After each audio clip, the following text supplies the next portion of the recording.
Hello, everybody, and welcome in to the Two for Talking podcast. And we are live. This is our first live dip of our toes into it. And obviously had technical difficulties right off the bat. But welcome in, and we're brought to you as always by the Neophis Insurance Group, and we'll hear more about them later. But first of all, guys, this past week, we'll recap that. The Penguins have the trade deadline looming, and we'll get into what might happen, who's going to move, and what and where and why. But this past week was not great. Nothing gets Joe sadder than the Flyers beating the Penguins 6-1. Didn't even want to text Joe during that game. Then they come back and they win at home. So, okay, they're even up. And then this weekend happens, and, they give up goals on the first shot, 3 straight games. So, what solves that? Bringing up Tristan Jarry, doesn't it, Josh? And at the same time, I wasn't shocked, because if anybody's watched the Penguins goaltending in the last week between Blomqvist and Ned, they're not any worse than Jarry was when he was up, quite honestly. But I think there's multiple reasons for this. I think Blomqvist's confidence is really shot right now. And, to put a kid behind this team probably isn't in any young goaltender's best interests. So I think we know that. And I think the bigger thing right now, I think Miroshov and Blomqvist both need to play. They need to play a lot. And so now you can have Miroshov play in Wheeling. Blomqvist can be the guy in Wilkes-Barre. And they can play in playoff games. It's not NHL caliber, but that's okay given their ages. I think it's important that they aren't blocked by anybody. And right now, those guys, when you're looking at the long-term health of the Penguins, they're more important than Tristan Jarry is, because I think we know the Penguins have pretty much written him off. But there's no other place to put Tristan, let's be frank. And his goaltending, as bad as it's been, isn't going to be worse than what we've seen. So this is where we are when a goaltender gives up 13 goals in his last 3 American Hockey League games, and he gets recalled to the National Hockey League, Joe. You don't see that every day. No, but I take umbrage to Corey coming at me at the beginning of the show, only because I literally forgot. I've done so many hits last week. I forgot where we left off. Yeah, we did leave off, and then we lost 6-1 in Philly. But I thought Thursday was the greatest game I've seen in 6 or 7 years. I loved every freaking second of it. First of all, my man, Boku Imama laying the wood to the biggest piece of garbage in the NHL. I'd give 10 years of my life to run that son of a bitch. I've hated Garnett Hathaway since he was a Calgary Flame. He was like a sparkler up there. He needed someone to knock his head off. He was born a Flyer, and Boku Imama did. And none of those puke creamsicles even had the nuts to go over and push him. They wanted no part of him. And, that's a Tortorella. Oh, that's the worst hit I've seen. Yeah, you employed Dubinsky, you moron. And then old school Gino Machino with the game tire, and then the game-winning goal in overtime. That was the win of the decade, as far as I'm concerned. I had so much fun. I was going to jump off a bridge at 3-0, and then we came back and we injured him. It was the best. I mean, really, it couldn't have been a better game. The weekend, then it's funny because I love the Rat, but as soon as I saw the Rat go down, I thought of our old friend Stan Savran, because for some reason Stan really hated the Rat. I was thinking, well, come on. So the one time we don't play Imama. I don't know why Imama didn't play. He gave the team a lift. And he doesn't play against the big bad Bruins. We came back, made that game look interesting. And then if you didn't enjoy yesterday, you don't like hockey. I know we lost, but who cares if we won? We scored 5 goals. It was the most exciting game in years. I mean, fun. This is what hockey's all about, fellas. Joe, you're worked up. I love it. Listen, that Flyers game on Thursday, I go in the locker room after the game, and literally all the reporters are surrounding Ryan Graves because he's got an assist. Like, well, I don't care that much. And I see Boko sitting by himself. And it occurred to me, like, that Penguins-Flyers game on Thursday finally felt like a Penguins-Flyers game, right? There was some violence. There was some entertainment. There were comebacks, some crazy stuff going on. Torts losing his mind. Like, I said, well, I have to go speak with this gentleman. So I said, Boko, what happened? And he explained that he didn't think it was a dirty hit. And then he said, he made some comment about it. He asked him to fight and he didn't want to. I said, wait a second. I said, you're telling me you offered an invitation to drop the gloves. And he said, yeah, like 2 or 3 times. The guy didn't want to fight me. So he basically said, I'm going to take matters into my own hands. And it was certainly an entertaining scene. I remember the day Hathaway went to Philly, I tweeted, like, this guy was born a flyer. Like, with all due respect to the Capitals, wherever else he's been, he is such of a flyer. I mean, he's actually a perfect fit there. And you mentioned your buddy Torts. I actually talked with Torts. I went over to his media scrum afterwards, and he and I talked for a couple of minutes afterwards. And he didn't want to come out and say it. Deep down, Torts likes Boko. That's his kind of guy. And he even said to me, it's like the league needs guys like that. And I know he wasn't trying to hurt him. Like, so deep down, it's actually his kind of a guy. But he has to say things, I think, publicly to defend his guy, which I get. But it had all the drama of Penguins-Flyers that Penguins-Flyers is supposed to have. And after what we saw 2 nights earlier in Philly, which to me was the worst performance of the season, that was the night I felt like a lot of guys kind of put the white flag up on the season. And then you fall behind 3-0. I'm thinking, oh, man, this is ugly. And to come back, at least the Penguins-Flyers rivalry has some life again. That's the way I looked at it. Well, when you had the Nedeljkovic, on the night of honoring Max Talbot's shush, like, I think, Josh, you might have tweeted it, or one of your cohorts tweeted, that, like, hey, go figure, on this night, somebody's going to the bench and showing a bunch of emotion, whether it was for whatever reason, sparked a comeback from 3-0 against the Flyers. So, Corey, you know what I thought, Corey, too, when watching it live from the press box, it felt like all of Ned's anger was actually towards Sullivan. Like, my initial take was, I think he's pissed that he's being yanked, because 2 of the goals really weren't his fault at all.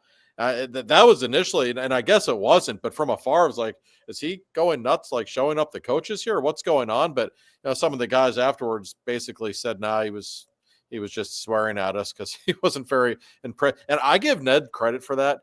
You're in a locker room with Hall of Famers, guys who have Stanley Cup rings, and he is neither of those things. I actually think it takes some guts just to come out and do that. And it shows you how much the guy cares. So he might not be the greatest goalie in the world, but I think he's a good teammate. And I have the utmost respect for that guy. Oh, yeah, absolutely. And I thought he was kind of maybe yelling at the forwards, like defense. Like, should have been. I mean, we saw over the weekend, too. I mean, how many times? I think it was against the Flyers. One of the shots, he had like 4 people standing in front of him, and 3 of them were Penguins. So, but we bring up Tristan Jarry, Josh, and like you said, he's given up 13 goals. And the most important thing, like, yeah, Murashov and Blomqvist need to play, and they need to play a ton. And clearly, Blomqvist is not ready for the NHL. First of all, what's it going to be like seeing Tristan Jarry in the locker room? Because I know you and him have a really peachy relationship, and is he going to be all chummy with the media now that he's back? I don't know. If I were him, I'd be in a bad mood that I got caught up and then have to play the Avs tomorrow night, maybe. Couldn't you have a game against the Sharks before you call me up or something? I don't know that he's going to play. Like, Tristan and I have never had it out or anything. I don't think he likes the media much in general. I get that sense. It's just not very comfortable for him. He's a different kind of guy. But I'll be honest, Corey, I didn't really expect to see him again this season at the NHL level. And I think that was the plan. I just think Blomqvist was so god awful the last few outings that they're put the Penguins and Dubas and Sullivan in a very difficult spot. You can't let this kid just get ambushed every single game and look completely lost like he has his last few starts. And I actually like this decision. The more I think about it, like, it's kind of win-win for the Penguins. If Jarry shits the bed over and over again, guess what? They're not making the playoffs. The draft standing gets a little better. Maybe you have more clarity on him. If he suddenly starts playing well, okay, that makes everyone feel good. Maybe at some point in the future, somebody will take him off your hands. So really, it's kind of in a weird way, a win-win for the Penguins, and your 2 best goalie prospects just get to play every night. So I think you add it all up that they didn't really have much choice, probably. It's tanking without tanking. Kind of. Yeah. That's like the best way to, honestly. Yeah. I mean, and I thank you, Joel, for the Flyer game. But other than that, he's been terrible. Yeah. And Ned hasn't been much better. No. But Bloomquist has been terrible, And you can say what you want about the defense, but at some point, you got to make a save. Yes. Oh, I mean, it's downright ludicrous. Some of the shots that went by him. I think I said it last week. It's like when you're playing Sega and you think it's a glitch. Like the shots are going through him. Well, do you guys ever remember? Did you play the N64 game Wayne Gretzky 3D Hockey? Do you remember that? I never at all? played that one. No. So if your goaltender turned into a brick wall, literally it was programmed into the game. The next shot, no matter where it came from, was going in. And that's how I feel like whenever the Penguins take the opening draw, I'm like, get it out. Well, the first shot of the game now has become an event. I mean, it really has. I mean, you're just like waiting. It doesn't matter if it's some random shot from the point or if it's Pasta on a breakaway. It doesn't matter. The first shot of the game now has everybody's attention. It's been, 13 times? I put a stat in my article the other day that, now granted, the number's gone up since then, but at the time, teams, when they take their first shot of the game against the Penguins, they were shooting at 19%. And that was Mario's shooting percentage in his career. So it's kind of like Mario's taking the first shot against the Penguins on every game. Like that's the percentage we're talking about here. I've never seen anything quite like it. We think they have tied a record. It was the 11-12 Flyers, I think, also did it 13 times. It was mainly Brzgalov giving up the first shot of the game. I think the records have only been kept on that since like 2010, I want to say. So it doesn't go back real far, but we might be watching some history here. And when you're down 1-0, 20% of the time after the first shot, like it's kind of hard to come back from that. The goaltending is, and you know what the weird thing though about the whole first shot, first goal thing is? The 13, like 10 of them were like breakaways or tap-ins. Like they actually usually aren't bad goals. The goaltender saved those for the other ones, but goal prevention is not this team's strength, Joe. I think we've learned that. No, and what's funny, Josh, is think of the first month of the season of how many 2-0 leads we blew. Oh. So there's never don't show up late at a Penguin game. You're missing goals. No. We're either down 2-0 or up 2-0. I remember all those games we just up 2-0. It was like a curse. There was always 3-2 the other team by the end of the first. I mean, it's a really good point. I mean, think about all those poor bastards that get stuck in the Liberty Tunnel and miss all this stuff when they miss the first 5 minutes. or in my case, when I realized it's like on TNT, like, oh, I'm all relaxed, like driving home in traffic. Like, oh, well, I'll just start. I'm not going to put the radio on, so I'll just catch it in the first. Like, oh my God, it was a TNT game. You forget your password for HBO Max. forget the first 20, missed the first 20 minutes. But I really thought they played pretty good against Toronto, and there's something to be said. Sully is these guys still play hard. I am just underwhelmed by his line combinations, and I sound like a broken record. But how the hell Tomasino? I thought Glass on the fourth line looked about right. How Tomasino isn't with Gino? I mean, one guy with a little artistic creativity. How he's not with Gino all the time? I don't understand. I have the sense, and this is nothing that Sully or anyone has said to me. I have the sense Tomasino's the kind of guy that gets under coach's skin sometimes. I think he had that reputation in Nashville. I just have that sense that even though he has obvious talent that sticks out, that he has some bad habits in his game, maybe that drive coaches nuts. But I agree with you. If you're trying to figure out the top six and looking at the pure skill level on this team, he should be in the top six. He's absolutely, after Raquel and Rust, like who's a more talented winger than him, especially with Bunting out of the lineup. And he scored goals in each of the games against Philly, pretty goals, I might add. And I know, Joe, that guys who score goals against Philly, of course, he's an Italian kid who scores goals against Philly. He's right up your alley. Yeah, I mean, he's right underneath Rusty is, not in, he's not on Mount Rushmore, but he's the next level, because I think Beauvillier, who I was a big fan of his when he was a fisherman and he kind of floated around for a while. I think he's going to be the first guy to go because I can't see a team not wanting him. Yeah, at the deadline. So then when you don't have Beauvillier, well then who the Danton Heinen? Like someone's got to play with Gino. How can that be Tomasino? No. I mean, I completely agree. Cody Glass, Like Cody Glass is one of those guys. When you watch him in practice, he looks the part. Like he has talent. He does. Like the way he can skate and handles the puck. Like you kind of see why a scout would like him, why he'd be a first round pick. But the reality is, it's what, March 3rd, and he has 4 goals. Like, and it's not like he hasn't been given ample opportunity to play with good players. He's played with Gino a good bit this season. He's played in the top 9 most of the season. The finishing isn't there. I don't think he goes to the net nearly enough. I think he's way too much of a perimeter guy. I don't understand some of the thinking behind that either. Tomasino's a guy, like, more times than not, I like him. Yeah. Like, okay, maybe he's not good defensively. Well, shit, nobody on this team's good defensively. Like, try to win a game 6-5 every now and then. That's okay. Keep the big guys happy. Let them play with somebody who can score a little bit. And he's young too. I think he's 23 years old. Like, there is real untapped potential in him. You want to see more of him. Well, Cody Glass is like an underwhelming Drew O'Connor. And Drew O'Connor was kind of underwhelming to begin with. So that's the joke. I mean, right. Like Drew, at least Drew O'Connor looked like he might score. Right. Glass doesn't even look like he's going to score. No, it's you're right. It's a real problem. The lack of talent at the wing in general right now. It hasn't been this bad in a long time. You really notice it, of course, when Rust is out of the lineup. He missed, of course, a couple of games with the illness, but that's part of the problem. They're going to keep Rust with Raquel and Sid. I understand that line is really good, so I understand why they do it. But man, when you give Sid both of those guys, it really, like, I feel for Gino on many nights. I know Gino is not what he was, but man, look at who he's playing with this season. Like, the fact that his point totals aren't worse is actually kind of impressive.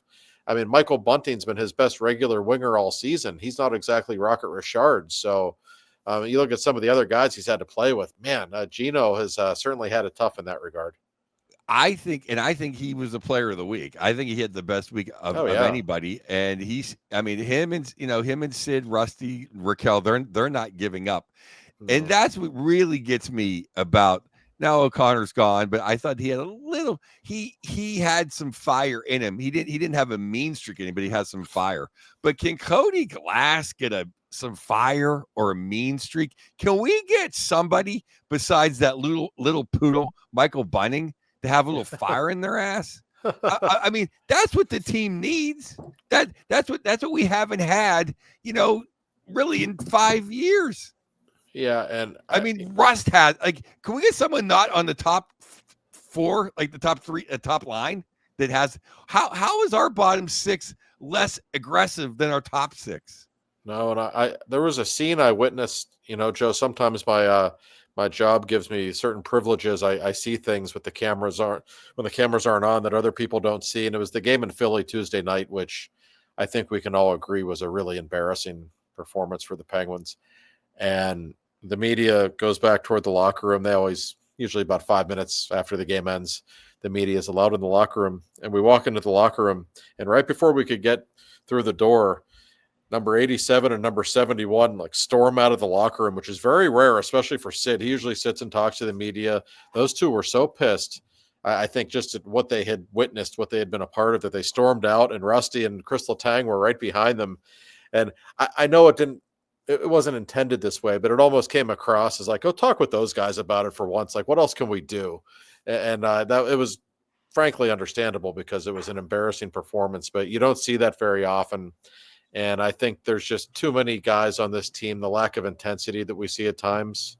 And I could call out names, but it's half the team. I think we all know who they are when we watch them. It's definitely an issue. Well, in Philly too, Josh. That's why I say all the time, Sid, Gino, they hate him much. I do. Rusty, he's been in the wars. Like, hey, you want to not show up? San Jose will hit the hotel pool. Not Philadelphia. No. And before we start talking all the trade stuff, I want to just get into like some of the things I'm missing here now. Can we get Hayes off the top power play now? Especially if it's going to be, they're going to be out there for an 150. Then Gino, because now it seems like Rusty's used to be with Gino, because now the number 2 power play has nobody. It's terrible. Like that doesn't work for me. And Mama, the one guy that brings energy, the one guy that brings toughness. How is he? I mean, Emil Benstrom is a better option, especially heaven forbid somebody touched Prince Willie or Austin Matthews. Then we're going to have Reeves running around. No, I agree. I'm a Boko guy. And by the way, Boko has not hurt them one time defensively. He's fine. He's fine. And he does. I know it's a cliche to say it, but he brings a certain energy to the game. He absolutely does. We saw this very first game in Seattle. I was like, this guy's all right. Like, this actually, this is a physical element that the Penguins never have. And you can tell his teammates love him. And as I've said time and time again, for tough guys like that, I know there are people out there who say, well, that doesn't deter anything. Well, okay, that's fine. Ask Sid and Gino if they like having him on the team. I promise you, because I've done it. The answer is yes. And if that makes Sid and Gino feel a little better, then he should be out there, especially right now. When, again, if you had 4 great lines to roll, great. Like, guess what? The fourth line's not going to score one way or the other. At least have that element out there of toughness. He draws penalties.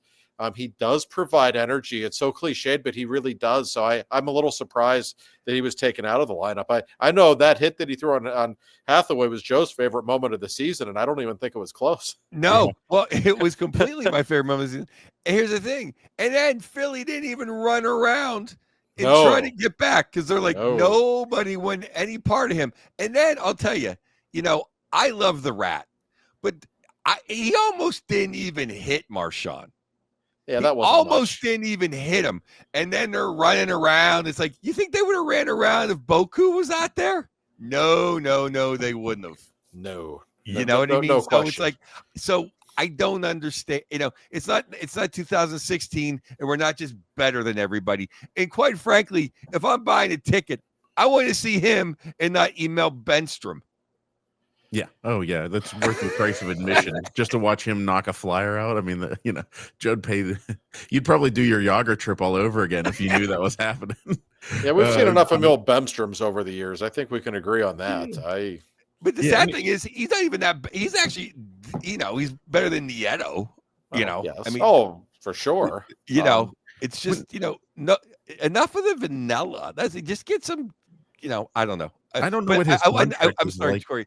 Because I thought I would start this with the Penguins because I'm actually positive this week. I actually really enjoyed this week of hockey. We almost came back. We scared Boston, and and got Toronto. All those pansies up there. Oh man, we should be true. Well, we almost beat you. Yeah, and we spied you 2 goals, and we have a glorified parking cone as a goaltender. So shut up, Canada. No, I actually agree with you. I mean, overall, I think the team's playing better. And we just talked about they don't have wingers, but they're scoring wise. It's not like they're like the 30th overall scoring team. No, if their defense was just respectable and their goaltending wasn't a joke, this team would be okay. As bad as the Penguins are, make no mistake, this is not a good team. They have the second worst goal differential in hockey. Like they are what they are. The amazing thing, what I find interesting about the Penguins and also how horrible the Eastern Conference is, if the Penguins had league average goaltending this season, they'd be right there in the playoff spot. They actually would, because the power play, they can score. The power play's been way better this season. They still have some star power. And we've seen they're a weird team because they can have stretches here and there where they actually look pretty good. Like we saw it around Christmas when they went on that. It was 11-3-1 before the Christmas break. We see these stretches from that team when they look competent, at least. But ultimately, the goaltending has betrayed them so much, and the overall team defense has betrayed them so much that you can't take them seriously. And yet, I give them credit for what they did this weekend. I actually thought they played pretty well in both of those games, all things considered. I know everybody wants them to tank. They're not trying to tank. They may end up in the bottom 5 or 6 of the standings anyway because of just the incompetence between the pipes. But they were still playing hard, and they've played it. Especially, I was thinking about Sid again. Like, he had a 3-point game yesterday. He hasn't gone more than 2 days without playing a game in a month, I think. Like, the schedule he's had, going back to the gold medal game, Like it's every other. Even today, you play two games Saturday, Sunday, fly to Denver Monday, have to play again Tuesday. Like it's just a relentless stretch of schedule for him. Hey, Corey, I have 3 more points. Yeah, no, go for I it. just love talking Pens. One is that now I forgot 2 of them. One is that we said beginning of the year. Well, last year we did a playoff team if we have a better power play and competent goaltending. Well, this year we got the better power play. We didn't have competent goaltending. I think a big part of this season, and this is on Dubas. I know he was personally being a nice guy to Lars Eller, but man, we could have used Lars Eller up until this week. I mean, the fact that we have to look. I mean, when Gino got dinged, we had Hayes as our number 2 center. The fact our penalty kill is falling apart. The fact that our power play number 2 could use him. I mean, just in every aspect, we could have used Lars Eller until like Thursday. You're not wrong. I mean, thank you. and the third thing is Ryan Shea an NHL defenseman? Shea's played pretty good hockey. Yeah, I think he's like a number 7 guy on a good team, even, right? He's okay. He gets a little better every year. Now he's filling the net left and right. He's got 3 more goals in the last week than Ryan Graves has points all season. So there's that. Yeah, I mean, he looked better than Joseph, and I've been on the PO. I'm happy he's back. He's playing okay, but I think Shea took his job. Oh, PO was so bad that game in Philly. Yep. That might have been the coup de grace for him. I'm telling you, there were a lot of people in the organization not happy with his performance. By the way, Corey, I should say, we have a lot of live viewers right now. You should tell them like what they should be clicking on to support the program. It just occurred to me, we're not used to having live viewers like this. Oh yeah. There's 1,600 people watching. So hi, everybody. If you click, intimidating. If you're, we're getting close to like KDKA numbers now. We're getting close to the fan numbers 93.7. But go to YouTube, click like, subscribe. You will get notified, and then follow us all. If you're watching on Twitter, follow us there. But then you'll get this in podcast form later. If you missed anything, you will be able to listen to it anywhere on your podcast devices. But yeah, the PO game, I really felt, I forget what play it was, which one of the goals, he like ended up facing backwards. Like he was not even looking at the play. And it just, I was like, ugh, like that's a borderline career ender, like just wasn't good. Like he didn't belong. No. Well, that's what happens with him. Like some games he gets pushed around. So it's obvious the coaching staff tells him, hey, you got to be tougher. You got to be more physical. And then he tries almost too hard and goes overboard and gets himself out of position. Not looking good for him right now. Yeah. And I can also see your YouTube comments, by the way, live, so we can put them on screen. And I have somebody that just said, LOL, I see 17 people watching. That's on YouTube. This is a combination of the multiple streams it's going to. Are people calling you a liar, Corey? Yeah, they are. I mean, that might be my wife's account, actually, because it's probably my ex-wife's account. Let's be honest. Yeah, that's true. If there's one thing I know that isn't entertaining, it's talking about the numbers. That's one thing I do know.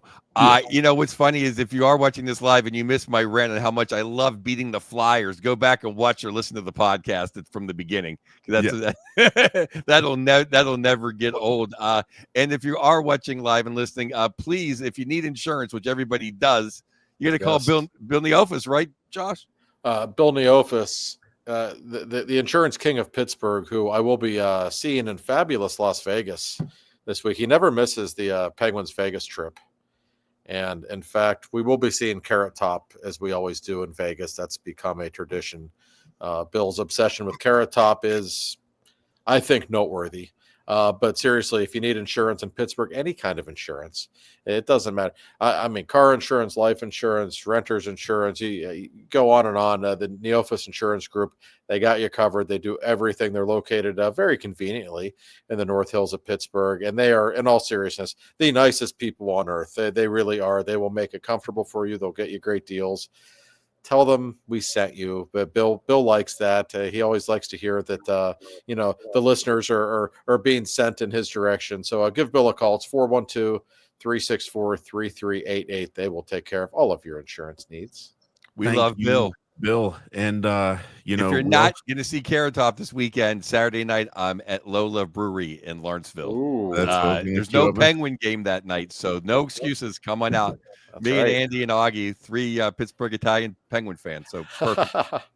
And the beer is great there. I had a few of them last time you were there, so it's a great venue for comedy, and I hope you guys go because Joe's not just because he's a friend, but it's a killer. It's killer. You guys are gonna love it, and there's probably half of it's probably new since I've seen it, 7 months ago. So,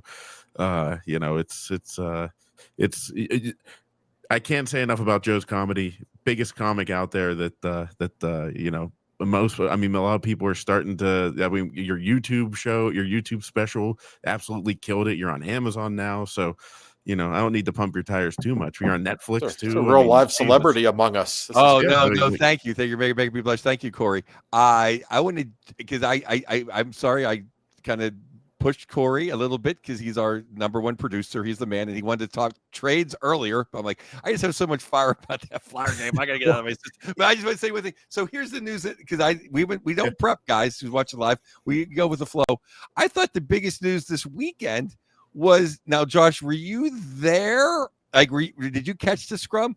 It seemed like Christopher Letang is open to move. Did you catch that? Is that true? I wasn't in on that scrum, but I think that might have been taken a little out of context. That's why we have Josh live.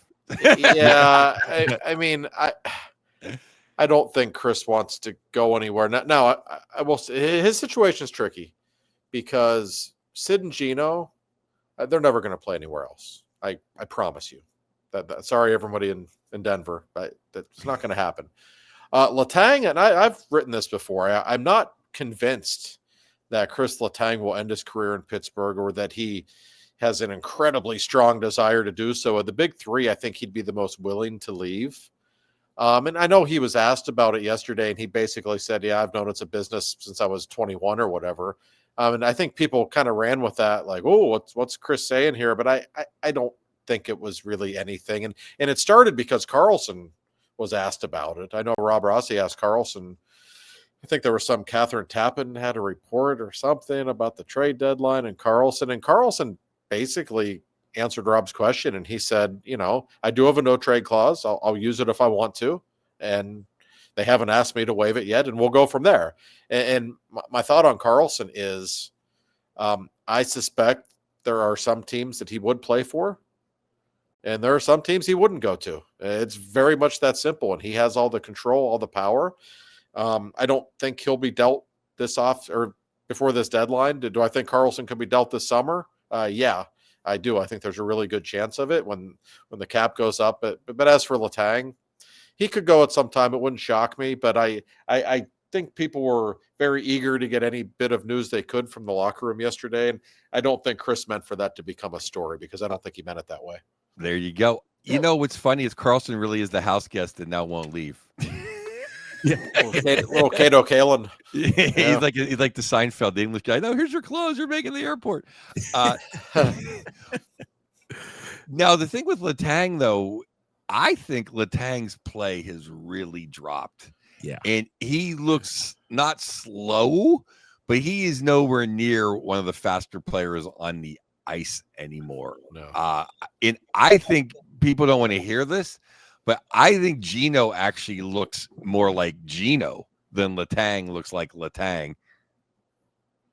You might be right. I have noticed, especially, I don't know, since Christmas maybe, he doesn't pull away from people like he once did. When Letang goes behind the net, that thing he does where he swoops behind the net and he can just pull away from anybody, he's not doing it anymore. You can see he's still an above average NHL skater, sure. But that dynamic quality that he's always had that makes him so special, you're starting to see it disappear now.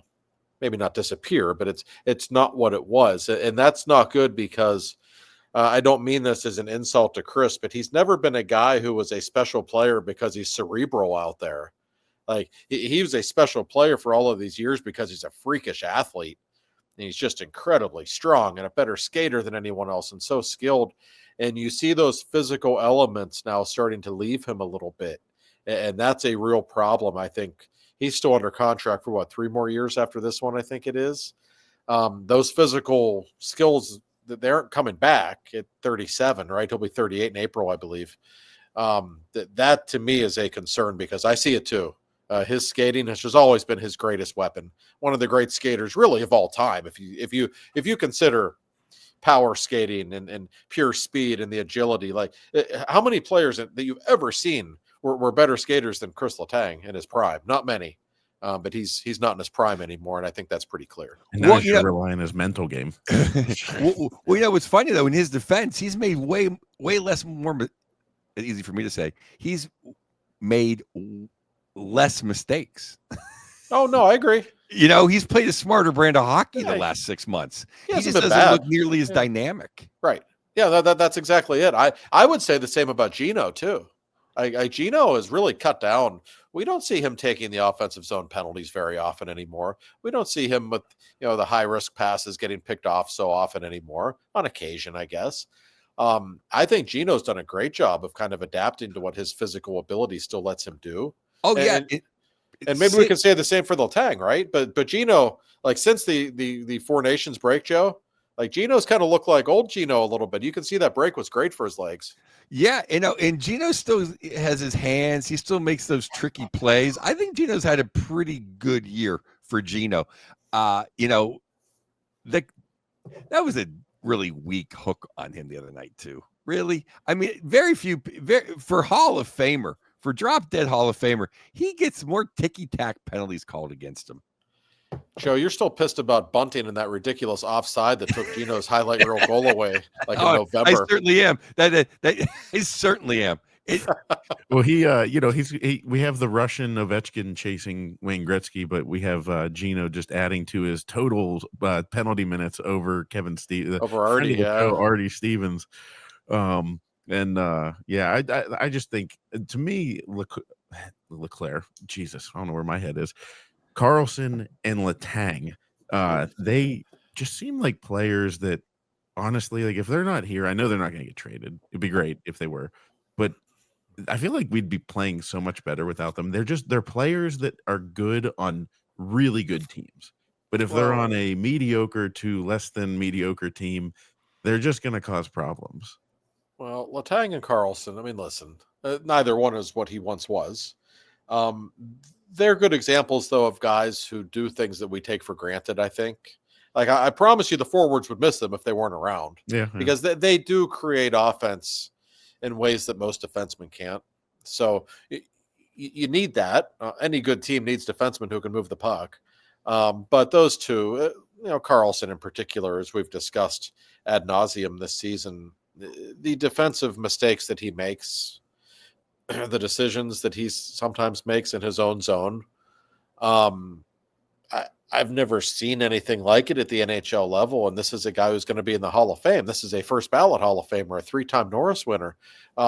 For a guy who's that accomplished, who has the resume he has, who has the hockey IQ that he has, to make those mistakes, it's just baffling. We certainly saw it again this weekend on a couple of occasions. He just does stuff that's like very much hockey 101. And I don't know if there's a lack of willingness, if there's some kind of like mental lapse or what it is, but coaching Erik Karlsson can't always be fun.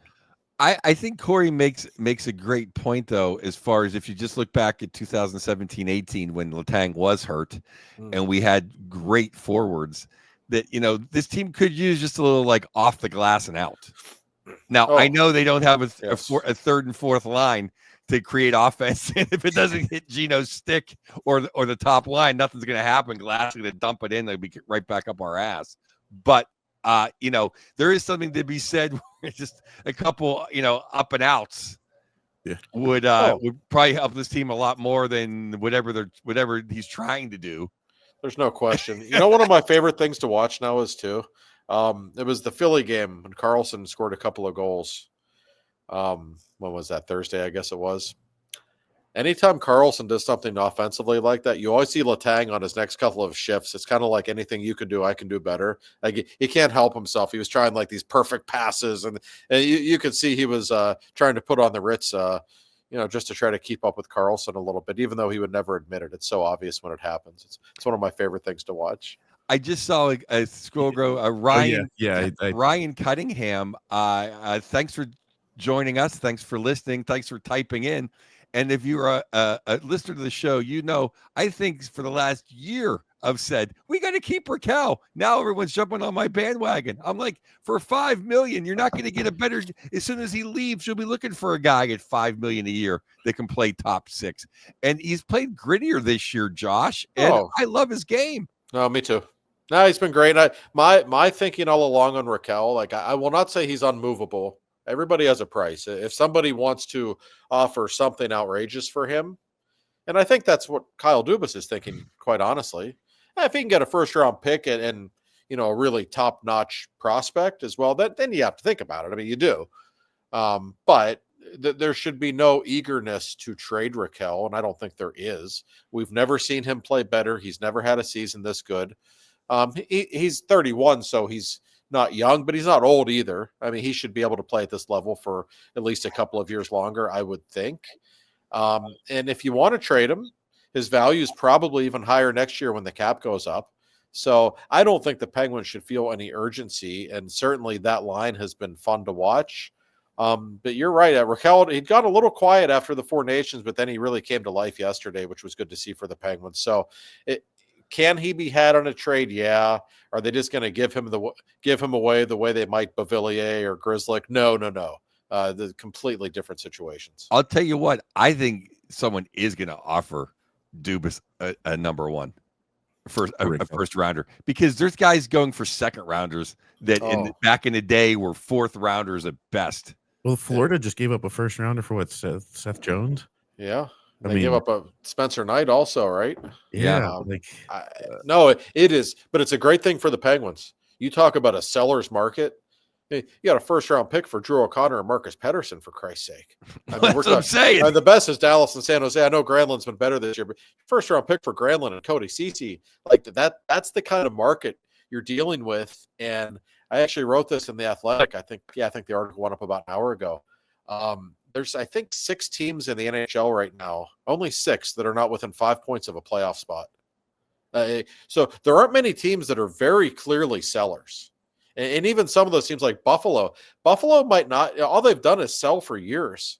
There's a lot of people out there who think Buffalo actually wants to add NHL players right now, even if they aren't going to make the playoffs this season. This still might be a good chance for them to, we have so many young assets here. Have a couple of these draft picks. We want that guy who's an NHL player. Now we want to start actually adding NHL guys. So the Penguins have an enormous amount of leverage, even though they have guys who have no trade clauses.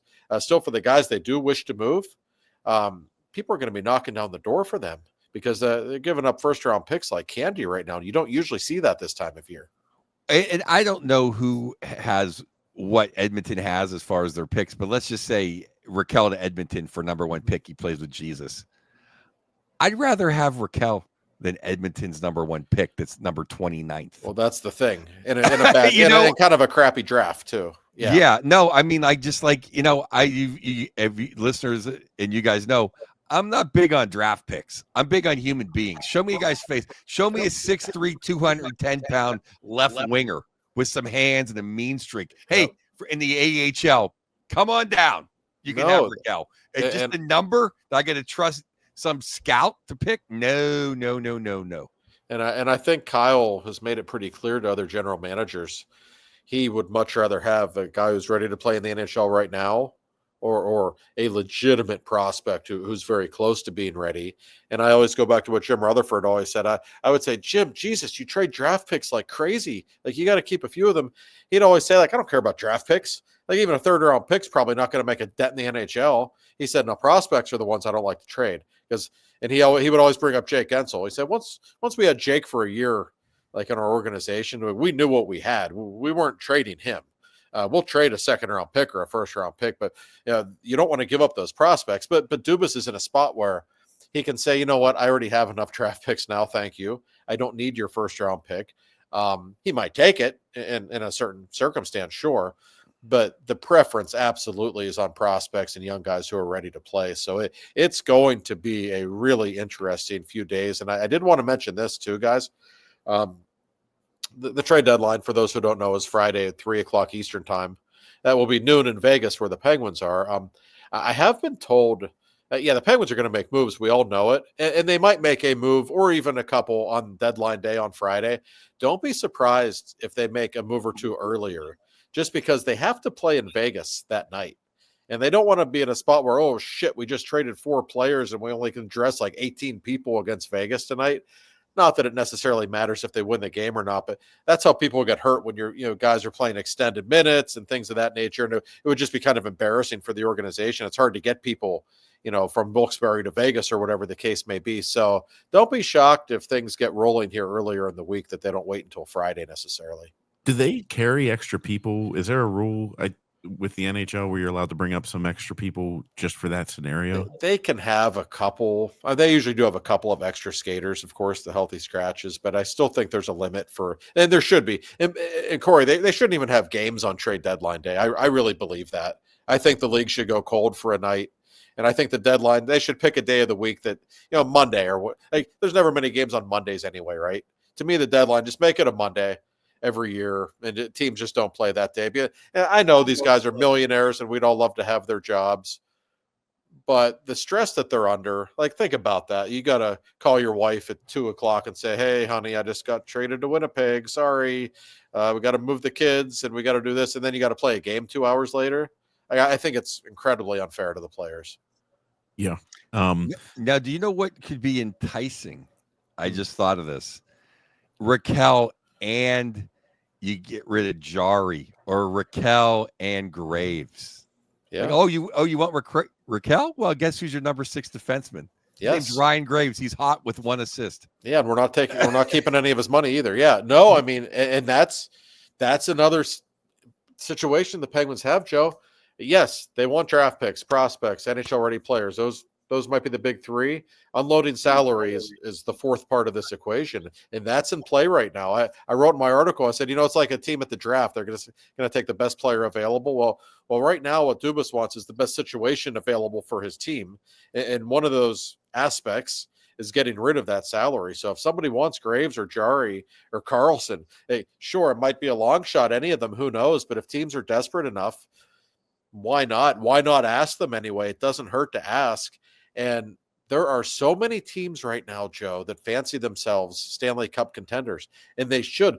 Who's the favorite right now? I don't know. There's not one. There's one of 10 teams that could win the Cup right now, and those teams are all desperate. And there's probably 22 teams that think they can make the playoffs right now. So you have all the leverage in the world if you're the Penguins, and the cap's going up starting in July, so that helps them. So I'm fascinated to see how this unfolds. But Kyle's not going to have a whole lot of sleep the next few nights. I'm telling you that there's going to be a very busy time for him. Now, I want to throw this out to both of you because we're talking about not getting rid of Raquel. And I'll where did that comment go? He ended up deleting the comment. Oh, no, here it is. So Kaplan, she put on in an article, and I think this is more of a hypothetical, but a first this year and a second next year for Rickard Rakell from Utah. And I'm just not saying that deal specifically is going to happen, but I don't know. And especially Joe, you said, if you sweeten it with a Tristan Jari, okay. I love you, Rakell, but it's time to go. Well, they're not going to give up a guy who wears their letter A and who's had a down year, but he's a playoff kind of guy. That's Lawson Krause. You want to give me Lawson Krause in a second? Maybe. Or they have Maxi or the Michelli guy.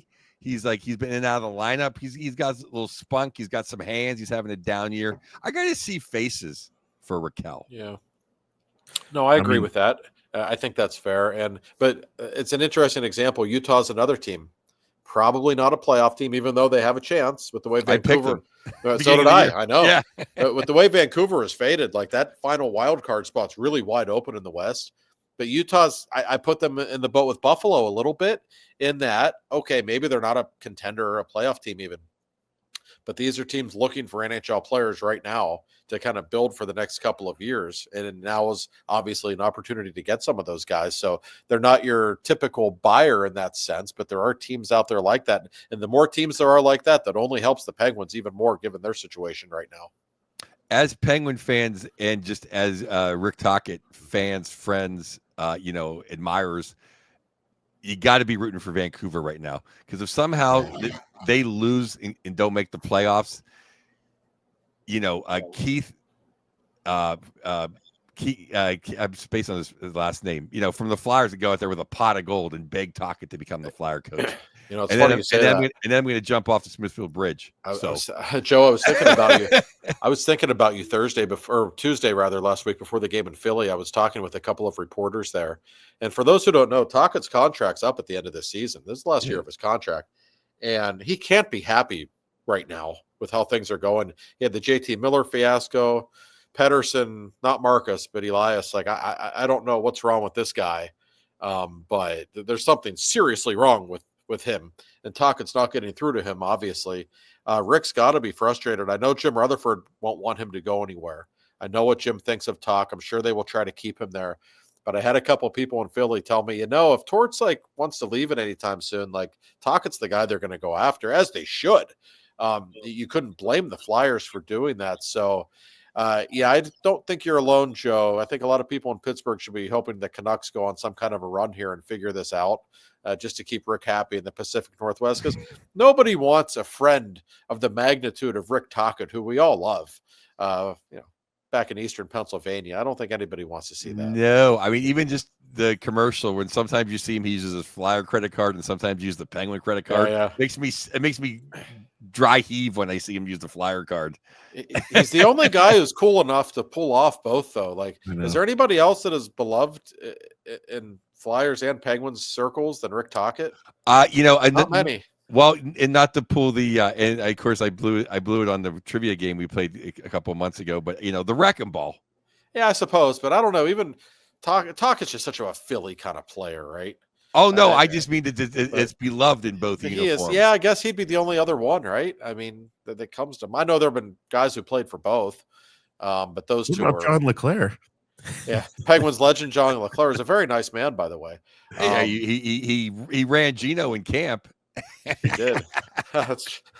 But so I don't know. There's a lot of things going on around the league that are not conventional, like this team's good in a cup contender, all kinds of stuff. Vancouver's a great example. What's Vancouver going to do at the deadline? Jim, this is driving him nuts what's going on, and it is not Jim Rutherford's way just to stand pat. It is his way to either blow that team up or go make a big move and try to get them going again. I imagine it'll be one of the two for Vancouver. So I don't know. For a hockey fan, the next 4 days rather, it doesn't get a whole lot better than this. For those who enjoy the drama and the trade deadline, it's going to be good stuff. Well, someone was floating out of Pettersson for Rantanen. I don't know I wouldn't want anything to do with Pettersson right now, to be honest. I wouldn't want either, but I mean, if Rantanen's not going to stay in Carolina, and they know it, right? I mean, why would he? He never said he wanted to be there. They don't like to spend money. There will be teams that will. It only takes one to throw big money at him. He hasn't really played that great since he's been there. He's played okay. I don't know. That's another great storyline. We've kind of heard it suggested a little bit. Maybe they're just going to flip him and say, all right, we screwed up. The guy doesn't want to be here. Carolina, a really good team. I don't know if they're a cup team. They've never gotten over that hump, at least not in this generation. But a lot of good teams have a lot of questions they have to answer in the next 96 hours. I'm hoping for that trade just to keep talking in Vancouver, because he'd love to play. I'd love to have Rantanen flipping over. Rantanen would really improve that team a ton in Vancouver. If I were Vancouver, I would make that trade in a heartbeat. Actually, if I were Carolina, boy, I don't think I'd want saddled with Pettersson's contract at the moment. I'd be quite concerned. I don't know what happens with that guy, because he's not worth $6 million the way he's playing. I saw somebody tweeted today that since the trade, JT Miller has more points than Pettersson has shots on goal. Oh, I mean, Pettersson and Team Sweden was playing him 9 or 10 minutes a game. They they clearly weren't impressed with what they were getting from him. This guy looked like a real superstar a year or two ago. And I mean, if Rick Tocchet can't get through to you, like I trust Rick Tocchet as a head coach so much, just based on so many guys who have played for him. I mean, he can get through to Phil Kessel.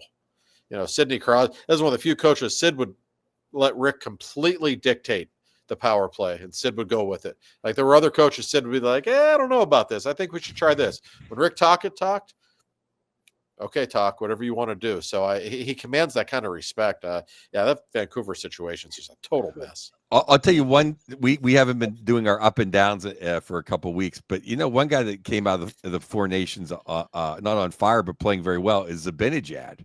Yeah. No, he has. He's turned it up. I mean, I think he got scared to get sent to Ottawa or somewhere else. He knows what that's like. No, you are right. He's been very good. That Rangers team is another one. Are they buyers? Are they sellers? Are they any good? Do they stink? Like there's a lot of things in play there. And I saw the Rangers last weekend in Pittsburgh, or the weekend before last, and like I thought they were just pathetic. They won the game because of the Penguins goaltending, but they played like a team that hates each other. Like there's something seriously wrong in Broadway right now. I'm personally pulling. I mean, I think everyone should be if they're not aware. They're on the verge of getting in that top 13 pick, where the pick that we acquired from Vancouver becomes the first round pick next year.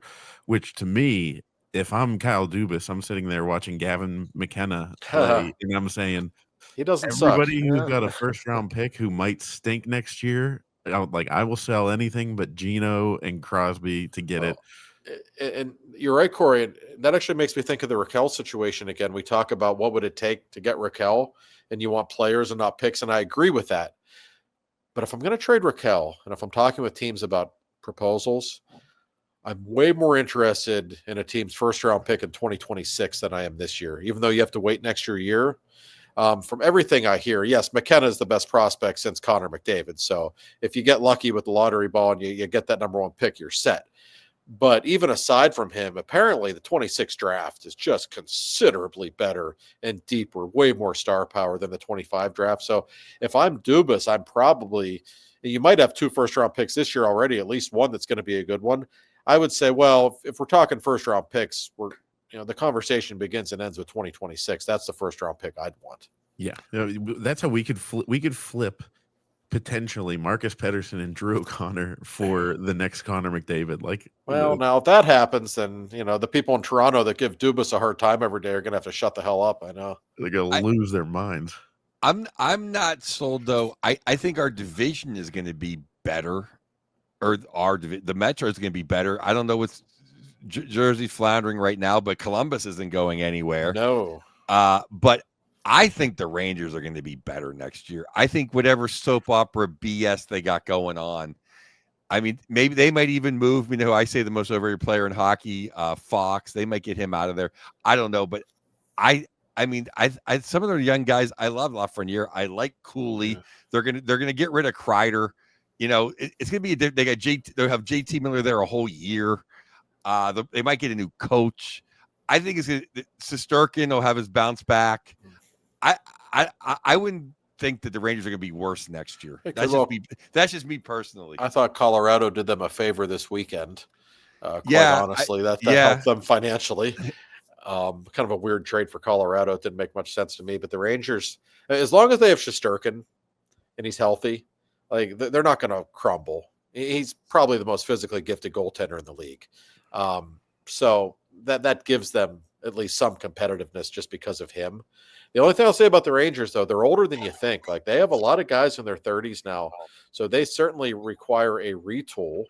It's going to be really interesting to see what happens with that pick, if the Penguins end up with the first pick in 25 or 26. But yeah, the Rangers they're another team. There's so many teams. The Rangers, Vancouver, and some of the other teams we've mentioned. We don't know what they are before the deadline. Do they stand pat? Do they do something really aggressive to try to get in the playoff mix? Especially if you're in the East. There's no favorite in the East. Washington's an incredible story, and they're probably going to be the 1 seed. Does anyone think they're going to be in the final? I don't. The East is so wide open. If you just get in, it's one of those years where literally anything could happen. So I don't know. I'm just fascinated to see how this works out for so many teams. The teams that interest me the most are the Dallas Stars, both of our preseason picks, because now they're going to have the LTIR money on Sagan's money. They're going to use all that, and because Heiskanen will be back, according to reports, he'll be back, so they could go get another D or maybe another forward. I think they're still a great team. His stock dropped after Four Nations. He stunk. Now he's on fire. He's back to being Rupe Hintz again. And I really think that Toronto, they can get, if they could get a little better than a Lars Eller for their third line, and they get another top four defenseman, I think this really could be Toronto's year. I know they look like crap against us, but they might be the favorite in the East right now. I know that sounds funny, but they might be. Yeah, Marner somehow is playing better. Austin's still got his issues, health related, but Tampa's coming on. Tampa's playing.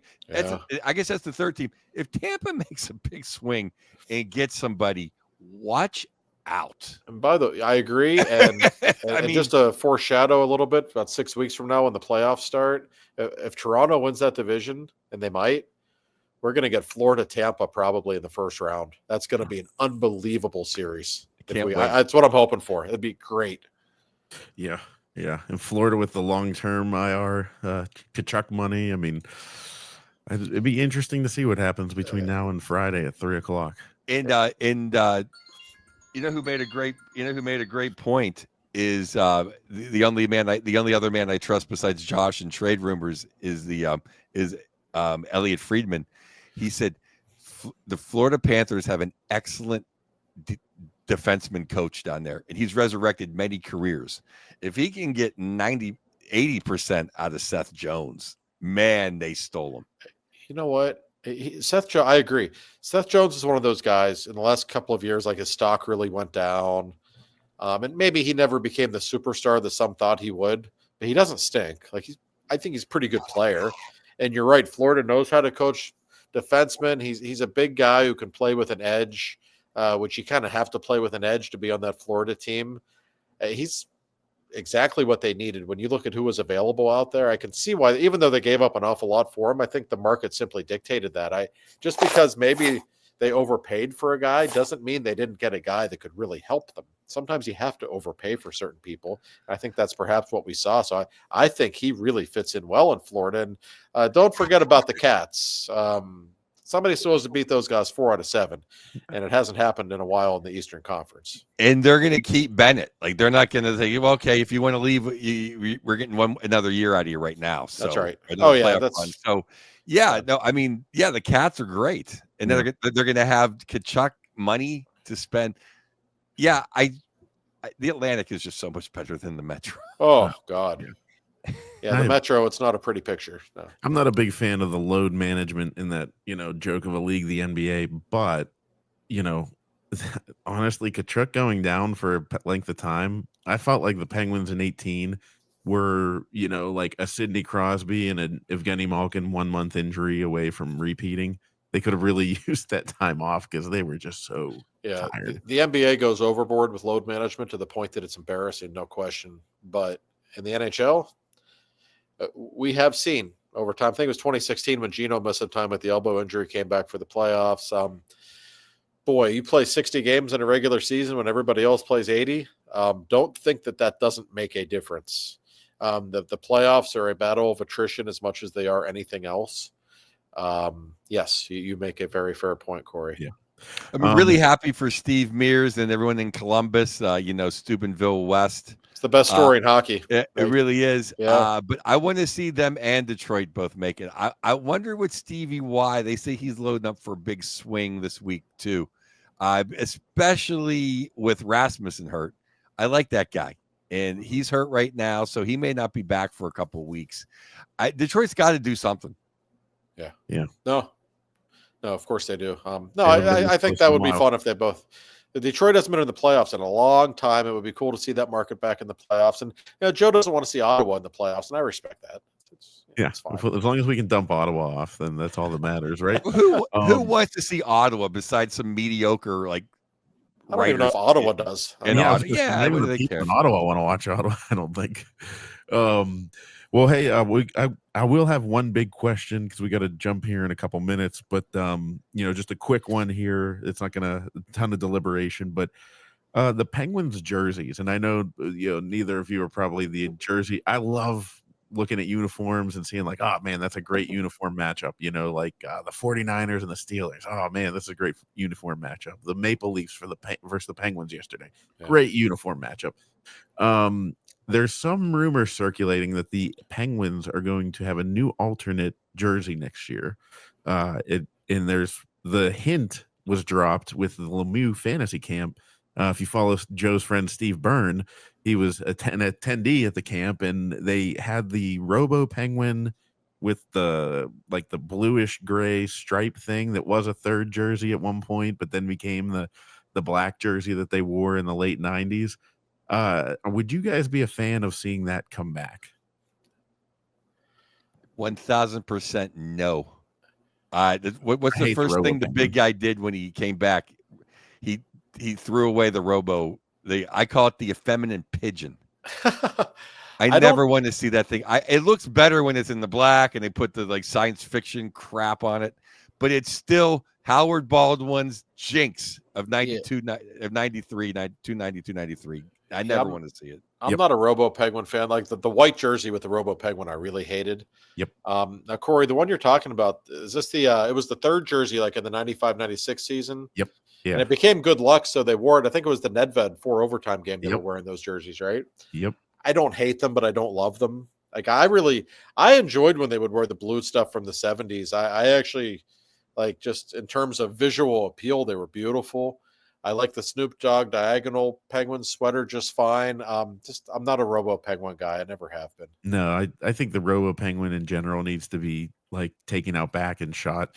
It needs to die. And then sorry for all the censorship out there that I said shot. That was a violent turn, Corey. I know. But listen, for all what do you call that? With all I whatever try to say, I lost for words. I do have a Robo jersey because I wanted to get a Captain Ronnie Francis when he wore the C. So with all whenever you say, that's I forget fair. The term, you have to wear. So I do have one, and it was like having a UN badge around the world, and anywhere I'd wear it. Oh, Ronnie Francis, we love it. As opposed to getting bottles thrown at me in different cities, like Ronnie Francis, because that was kind of like my UN pass. I do my favorite uniforms though, and I barely remember that they were the ones I remember when I first started going to hockey games. Is the dark blue Penguins. Oh, they're beautiful. That's my favorite. Other than the I think you can see behind me. Other than the Steeler kind of black and gold, the Lemieux Stanley Cup era black and gold. The dark blues are my favorites. I like those. I'd like to see those come back more than the anything Robo Penguin related.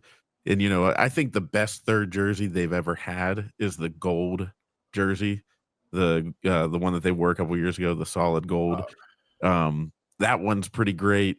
But to me, I like where they're going, at least with it. I don't think they're gonna mess with the home and away. I think they've kind of figured out that's who they are. This is a Steelers level uniform. This is a Yankees level solid top to bottom. Don't change that. But if you want to mix in one every once in a while, then we can, maybe make some extra money and we can all throw it away. And but I would love to see, Joe. I've actually been calling that for a while. I want to see the dark blue 70s jersey. We've seen the powder blue. Let's bring the dark blue. I could just start a whole Penguin fashion podcast and just go. I thought of it. Full disclosure is what I was trying to say 10 times. Full disclosures. I have a Robo jersey. I have a question for Josh, or probably a statement and a question. Is that just another slap into the Lemieux ownership era? They're going to bring back why would you bring that back? I understand. And second is I heard that Lemieux was at the Penguin game, but not on the Jumbotron. Now, does he say I want to be on it, or is that ownership being jerks? I know there was a game last year that he was there, and he asked somebody with the Penguins not to put him on. He didn't want to, basically didn't want to draw attention to himself more than anything. He was at the game. I'm trying to think. Last weekend it was the Rangers game, the last Sunday. I know he was there. Yes. I saw a bunch of the guys from fantasy camp. Saw Big Artie and Max Talbot and all these other guys walking around. I know 66 was in the building. They didn't put him on the screen. I don't think that's an FSG thing. I think FSG would love to have a better relationship with him. And I think they're probably smart enough to know that would help their cause in Pittsburgh. But I don't think the ball's in their court right now on that one because of some stuff that happened. But he was around. And as we know, when 66 is around, that's always a better thing for Penguins fans one way or the other. Yeah, that's what I'm just like. How I was just like, how would they not want him on the drum? But like, how could he not? Yeah, I don't think. I think that's more of a his request, honestly, and that's not even him, throwing an FU to FSG or anything. That's just him being private and just. Yeah, no, I would never even think that it was like him as an FU. I'm just thinking him being like, I don't. Yeah, that's probably all it was. But he was around. He's around more than people think. I mean, he still goes to games on occasion and. He just very much in the background at this point. Hey, me and the big guy, I'd watch, put a DirecTV channel like 594, just Lemieux cam. I just watch him golfing and walking his dog. I know. It's like those of us of a certain age and from Western Pennsylvania, that's the effect he has. Yeah. No doubt. Yeah. Well, hey, that'll do it for us this week. I got to get to the airport. Sorry. Yeah, he's got to go to Denver, guys. So, hey, just so you know, last announcement, we are going to do multiple episodes this week. We'll be doing one on Thursday. We'll be doing one on Friday, all covering the trade deadline. So subscribe to everything here. Go to Joe's show on Saturday. There will be no Penguin game. Yes. You can go to Joe's show at the Low Lev Brewery. That's this Saturday. What time, Joe? 8 and 10, 2 shows. 8 and 10. Excellent. So if you like to drink, go to the 10 o'clock. It's the live show, and that's the more lively show. If you want the more quiet show, let's. No, they're both great. And go have a cool one with my buddy Val Nikushkin. I love that guy. Yeah. All right. I don't know if that's what he needs, but you got it. Well, it's not the playoffs, so they won't be testing him. They're going to wait till round 3 to test him. All right, guys. We appreciate you, and we'll talk to you next week.